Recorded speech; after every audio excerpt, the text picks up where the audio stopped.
Привет, друзья! Сейчас главные новости Европы. Сегодня в Германии снова возвращаются к теме газа и переговорам со странами Персидского залива. Канцлер Фридрих Мерц срочно ищет новые источники энергии для Германии, а в то же время председатель Еврокомиссии Урсула фон дер Ляйен требует, чтобы такие сделки укладывались в правила Европейского Союза. И от этого зависит, какими будут цены и стабильность для Европы. И это еще не все. Прямо сейчас в Германии банки продолжают автоматически списывать деньги за обслуживание комиссии минус на счете без отдельного подтверждения клиента. Вроде бы это законно, но на практике люди в Германии теряют сотни евро, даже не понимая, за что именно платят. Здравствуйте, обо всех этих последних событиях Европы коротко расскажу буквально за несколько минут. Итак, сегодня в Германии снова возвращаются к теме газа, хотя еще несколько лет назад казалось, что этот вопрос закрыт надолго. Поводом стали переговоры канцлера Фридриха Мерца со странами Персидского залива, где обсуждаются дополнительные энергетические и экономические соглашения. Речь идет о диверсификации поставок, но на самом деле мы с вами знаем, Германия сейчас пытается решить старую проблему, которая так и не была окончательно устранена после энергетического кризиса прошлых лет. Если посмотреть немного назад, до 2022 года, то Германия десятилетиями строила свою промышленную модель на дешевом и стабильном газе. Он использовался не только для отопления наших с вами домов, но и как основа для химической промышленности, металлургии, производства удобрений и стекла. После резкого сокращения поставок от одного из основных поставщиков страна была вынуждена оперативно искать альтернативные источники энергии. Я вам тогда рассказывал, что в тот момент появились терминалы СПГ, сжиженного природного газа, контракты с Соединенными Штатами Америки и Норвегией, а цены на энергию резко выросли. Для нас с вами это означало, что счета за отопление тоже выросли, коммунальные расходы заняли большую долю бюджета, а предприятия начали сокращать свою деятельность или приостанавливать работу. Например, в Рурской области небольшие производственные фирмы сокращали смены, потому что газ стал слишком дорогим. В частных домах люди понижали температуру зимой из-за счетов.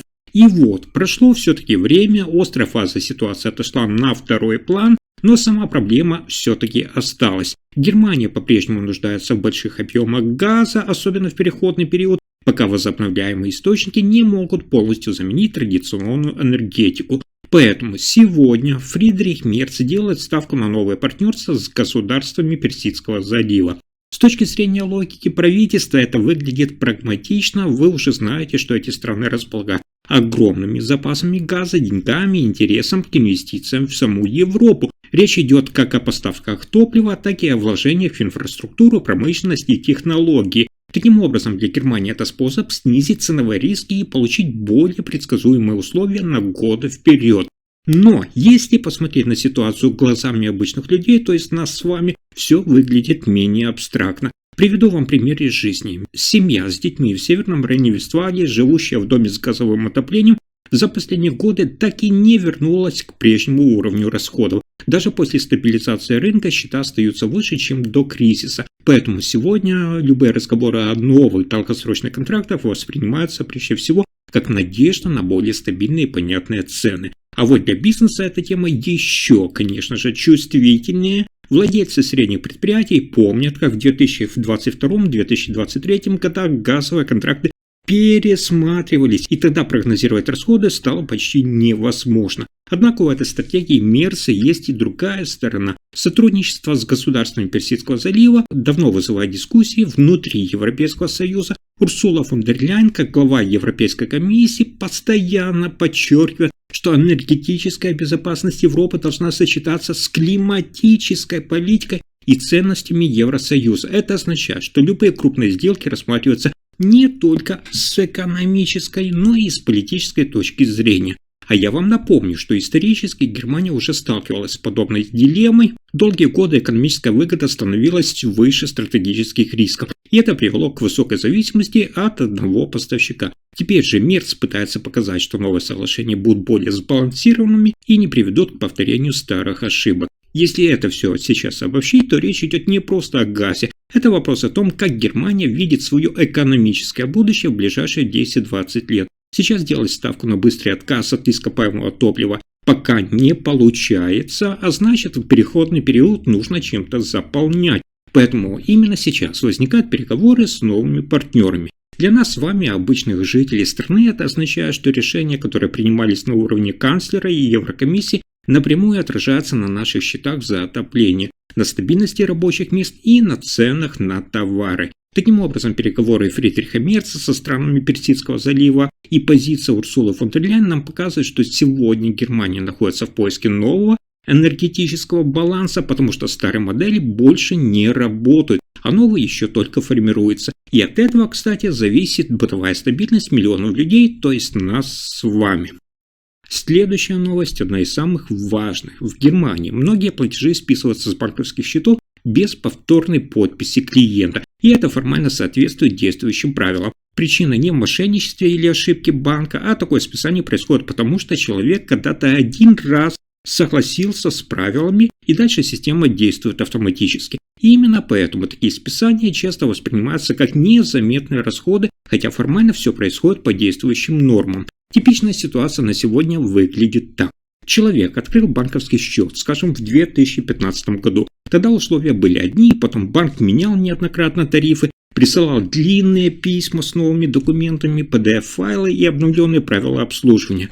Клиент, занятый повседневными делами, не читал эти документы, потому что счет у него и так работал, и мелкий шрифт в уведомлении оказался неважным. В результате каждый месяц со счета списывались комиссия за обслуживание 6, 8 или даже 10 евро. За год это уже около 100 евро, а за 5 лет сумма, которую можно было оплатить коммунальные счета или страховку. Другой пример из реальной жизни. 38-летний Маркус из Дармштадта один раз допустил кратковременный отрицательный баланс на счете на 230 евро, когда его зарплата задержалась перед выходными. Он думал, что это небольшая помощь от банка, но через месяц он увидел в выписке проценты за овердрафт, которые оказались выше, чем по обычному потребительскому кредиту. Когда Маркус спросил в отделении своего банка, сотрудники объяснили, что он сам воспользовался услугой, а значит согласился с условиями, и деньги удержаны законом. Хочу обратить ваше внимание, что списания могут происходить не только за обслуживание или штрафы. Многие люди снимают наличные в банкоматах, не замечая даже, чей это банкомат.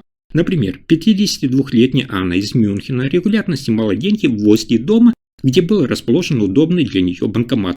Она не изучала, чей он, и только через пару месяцев обратила внимание, что в выписке комиссия 5-7 евро за каждое снятие. За несколько таких операций набегала значительная сумма, о которой она даже не догадывалась до момента проверки. Особенно чувствительно такие списания воспринимают пожилые люди в Германии. Пенсионер из Ганновера, 74-летний Гюнтер, пользовался одной и той же банковской картой почти 15 лет. Ему казалось, что все бесплатно, но на деле он платил за функции карты, которой никогда не пользовался. Только после помощи дочери он заметил, что с его счета списывались дополнительные сборы, а за все время сумма превысила, внимание, 500 евро. Банк подтвердил, что условия были указаны, но отказался возвращать средства, так как все было оформлено по договору. Почему же так происходит? Все дело в том, что как устроена банковская система Германии. Когда клиент подписывает договор о счете или карте, он соглашается не только на обслуживание, но и на автоматическое списание